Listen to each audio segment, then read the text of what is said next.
You looked like you was the man there in lap traffic for a second. You was going to get him. What happened? Caution? Caution. I mean, obviously gravel was the class of the field tonight, and I think just in dirty air, I don't know, like it looked like it just stalled out. You know, I don't know why, but that's where I felt like we were the best, is in dirty air where I could just move around, and I felt like I could go anywhere. And you know, like once we went green off that, I knew it was going to take something. It was going to take a miracle to get by him in clean air, because like I said, he's been the class of the field all night. It seemed like clean air was a huge deal here. It was, and I mean, the reason we went 9th to 2nd is because we were so good in dirty air. And, you know, we just went back green and clean air, and he just did what he did to everyone else all night, just drove away from us. So, yeah, that caution killed us, but, you know, that's part of it. Now, Aaron Reutzel in the 83, that was kind of some big news for a lot of people. Earlier in this season, it seemed like you kind of struggled a little bit. A lot of people expected you to jump on the scene and just start kicking ass because you did so much on the All-Star Tour. And then even when you showed up for an outlaw race, you were a contender. Was there any kind of pressuristic situation? What was, because a lot of people are saying the same thing about Zierfoss as well. You know, they see him do so well, they get on that outlaw tour. It's that outlaw pressure that you don't necessarily get. You know, you're in an All-Star Series, Ohio, PA, you get that kind of eye on you. You're in PA, you get that kind of eye on you. But you go to All-Star, or World Outlaws, that is, and now the whole world's looking at you. The whole sprint car scene's looking at you. Does that play a factor? Is that just hearsay, or is it subconscious almost to the point where it may not be on your mind, but it is? I knew what I was getting into, you know. I know it's not going to be what it was. You know, the way this format is you have to be perfect all night. And the All-Stars, it's kind of got like, you know, you might have a bad qualifying lap, but you might luck into starting to pull your heat, and then you just win your heat and you're back in the dash. Right. That don't happen out here.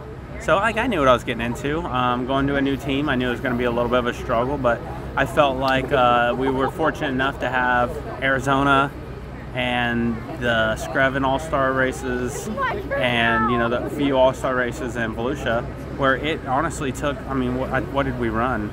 5, 6, 7 races before our first outlaw show. It took all those to get comfortable in the car. Even though, you know, we built pretty much all our same stuff, but you know, Speedway engine instead of a Ryder engine. You know, a couple of different things, and it took those races to get comfortable and kind of figure some things out, and we still are at that point today. But I mean, you know, we have speed, but we're not consistent with it. But you know, we're working to get that way, and I feel like we're all gelling good. You know, me and Dennis, we talk a lot, and I feel like everything's good. So, you know, if we just keep grinding it out, you know, 2, 3, 4 years, I think we'll get to that point where we're consistent like this. What is some of the differences that you noticed straight out the bat between All-Star night versus the Outlaw night that you're doing every night in and out? Is it that deal where you got to be just that damn you have on to be it? Spot on. If any outlaw here can tell you, if you're not in that front row on a heat race, you're automatically penalized big time. Is qualifying a huge deal as well? Qualifying is massive. Pretty much everything? It's everything. Like I said, with the All-Stars, you can qualify really good and make your night, or you might miss it a little, but you're on the pole of your heat. So that's the difference here. You have to be spot on. Like tonight, you had to be top 6 to be on the front row of your heat. Well, there wasn't one car that didn't make the dash from the front row. So that's what I'm saying. You have to put a whole night to win these races. You have to put an entire night together. And you know, we didn't qualify all that well, but you know, we had our A main. So you know, that could have been the difference. You know, we start second row or third row. That might have been the difference on winning or losing. So, like I said, you got to put an entire night together. And tonight we just put the last half of it.